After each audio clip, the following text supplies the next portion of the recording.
He'll reset. Nowitzki again for the lead. Bang!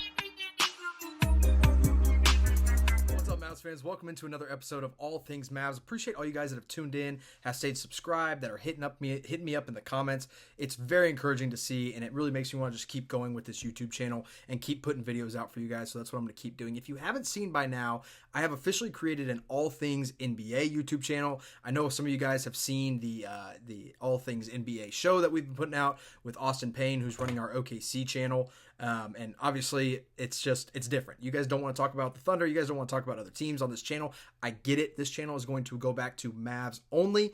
And if you want to see more generic NBA content from me, go check me out at All Things NBA. On YouTube, on Twitter, all places. But today I want to talk about three things with the Dallas Mavericks. Number one, I want to talk about the over-under the Dallas Mavericks are currently set at and why I think it is absolutely ridiculous. Number two, we want to talk about some preseason basketball. The preseason schedule has released. We're going to go through those games. And then number three, we're going to talk about PJ Washington being extension eligible here soon, what that means for the Mavs, what he might end up with, how I think it would help the Mavs to extend him or not extend him. So stay tuned for all of that. Number one, let's start with this over-under. Dallas last year, remember, wins 39 games, 39 and 43. We'll talk about last season a little bit. They are currently set at 40.5 wins right now as the over-under. So if they win 41, they go over. If they win 40 or less, they go under. That's just how it goes. I think that number is ridiculously low for the Dallas Mavericks. They won 39 games last season in the midst of what I think was the craziest season for any NBA franchise potentially ever. I mean, you have to look at so many different factors, and I'm not just talking about the Luka Doncic trade. That is number one. That alone makes it the craziest season for any team. But so many other things happened that just completely derailed this team on so many different aspects. I don't know if you guys are subscribed to Slightly Biased. Great YouTube channel. One of my favorite guys on Twitter and on YouTube, especially. Just a great content guy. He put out like a 2-hour video talking about just how crazy last season was, and it just put into perspective how much I forgot about and how much really happened. I mean, to start last season, Dante Exum out early on with a broken wrist or a hand. He had hand surgery. I don't even remember. I think it was a wrist turned into hand surgery. Misses like the whole start of the season. Misses like 40 games, and then he missed a bunch of games in the back half of the year. And then you get into it, and Derek Lively turns his ankle. That turns into a broken foot. He misses a ton of games. Daniel Gafford starts playing the best basketball of his life when Derek Lively goes down. And then guess what? Knee sprain. He's out for the last 20 games. Comes back near the end of the season. Kyrie Irving obviously tore his ACL. We know all about that. Missed the back half of the year. Anthony Davis comes in, has one of the best debuts I've ever watched. And then he re-injures his groin or whatever it was. And basically was out for 20 games after that for the Dallas Mavericks. Guys like Najee Marshall was dealing with this crazy illness that just kept coming back. The Mavs played against the Warriors, or the Miami Heat, I guess at that point, and Jimmy Butler got everybody sick. Najee Marshall misses games. PJ Washington misses games. All these guys just completely missing games left and right. Luka Doncic, to start last season before he got traded, was having not a very good stretch, if you remember, and he had to play his way into shape once again. He missed the entire preseason and then uses the regular season to bounce it back, and the Mavs still managed to win 39 games. There were games last season where the Mavs were almost out of players to a point where they were going to have to forfeit games, and they still found a way to get 39 wins. That is a testament, number one, I think, to Jason Kidd. You got to give him some props.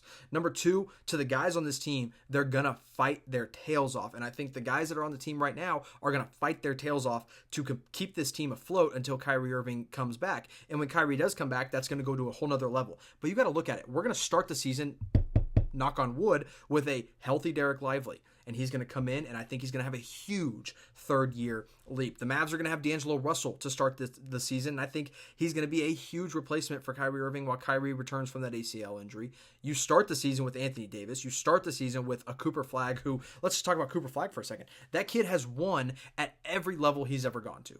Every level he's ever been on, he has won basketball at a high level. When he was at Maine, when he was at Montverde, when he was at Duke, he was the youngest player ever in college. He was the second youngest player in college. He takes his team to the national championship. He wins every award. I mean, sweeps every award you could possibly imagine. And that alone gives me hope that, you know what? This kid is going to be ready to win from day one. I am not worried about him hitting. Look, he's going to hit some rookie mistakes. He's going to make some dumb fouls. He's going to have some dumb turnovers because he is 18 years old. I mean, think about how dumb you were at 18 years old and the stupid things you were doing. He's going to have that on an even grander scale at the NBA level, but that's okay. But he's still going to contribute to winning right away. We get another season of Max Christie, get another season of Najee Marshall. I think Najee Marshall is going to take a little step forward. I talked about it in a previous video as the X factor of this Dallas Mavericks team. Hopefully PJ Washington can stay healthy. And then you have Klay Thompson, who is having the offseason of his life right now, dating Meg Thee Stallion and going on a crazy, I mean, he's working out all the time. He's always in the gym. You always see it. And that's very exciting to me.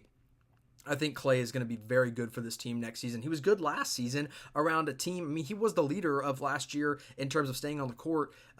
He was like the Mavs Iron Man, which is crazy because nobody really expected that from him at 34, 35 years old. But they're going to need him to play similar to how he played last season, if not better. And I think he will be able to do that. And I think he's going to be huge for this team. So I think this 40.5 number is just crazy. I think it's ridiculous. I would hammer the over for the Dallas Mavericks next season. I think they easily get at least 40 wins. I would put them slightly above 500. I'm not going to go, they're a 60-win team or anything crazy like that. But I do think they're going to be slightly above 500 next year. And really, all they got to do is stay above 500 until Kyrie gets back, and then they can zoom past 500 after that. Obviously, depending on how the schedule works out, if all the easy games, it would be amazing if when the schedule comes out, all the easy games are lined up like right when Kyrie gets back and kind of ease back into it, and the Mavs can just make a full speed sprint into the Western Conference playoffs. It would be very encouraging to see it play out like that, but we'll just have to see. I do think the Mavs will finish with more than 40 wins fairly easily next season.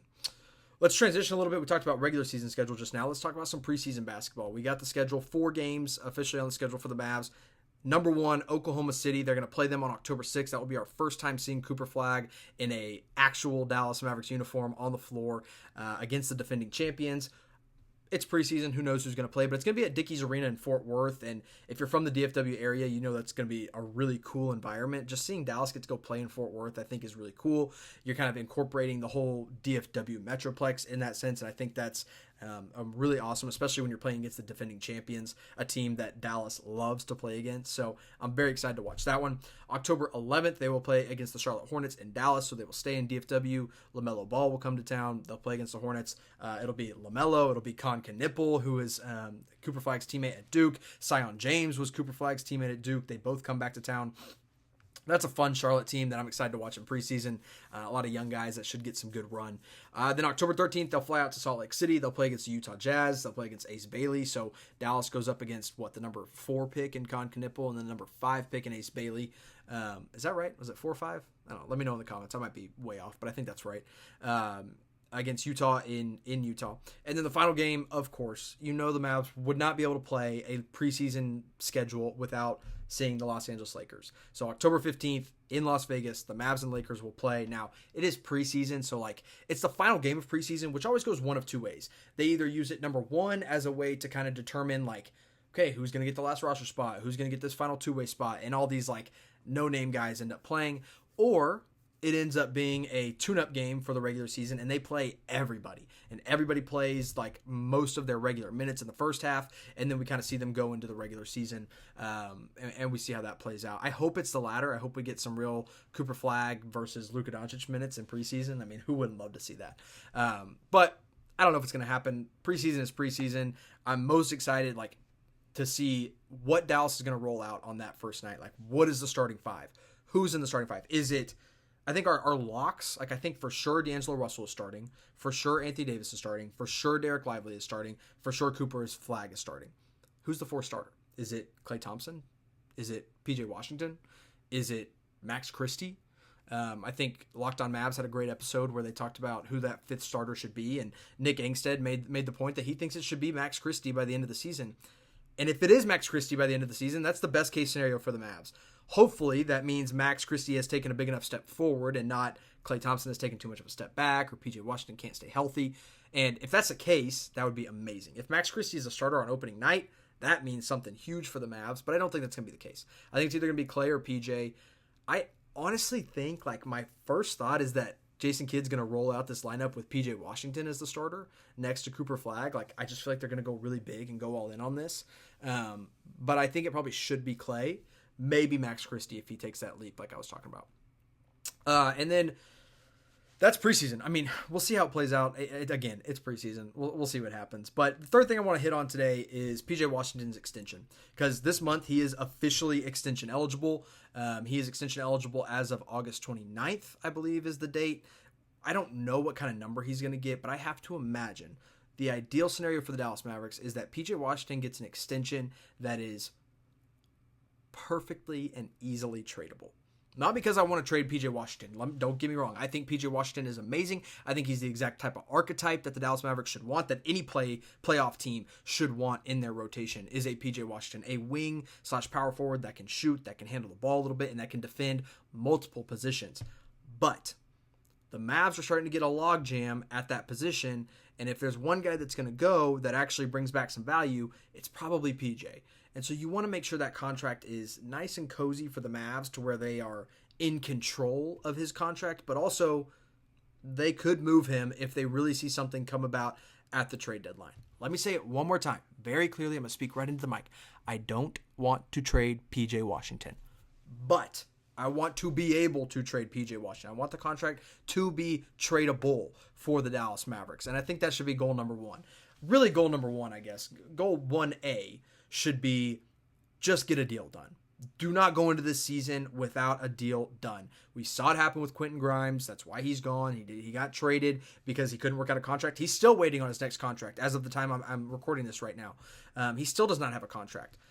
Don't go into this season not knowing if you're going to have PJ Washington under contract next summer, because this dude, if he has a contract year type play and he just boosts his value, guess what? That's another guy gone next season that you got to find a way to replace. Now, will it be easier to replace him because the Mavs got a Cooper Flagg? Yes, 100%.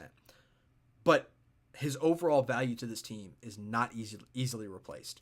And him as a trade chip, as a trade asset, is not easily replaced. So you got to make sure you get a deal done quickly. Like I'd say August 29th, the second you're eligible for an extension, just give him the deal. Just make it easy. They did it with Daniel Gafford. I hope they do it with PJ Washington. We haven't heard a whole lot of rumors about it. I mean, Mark Stein and Tim McMahon have both said, I expect something to get done, but we haven't heard a number. We haven't heard anything like that. So I'm anxious to see, and I want to see it sooner rather than later.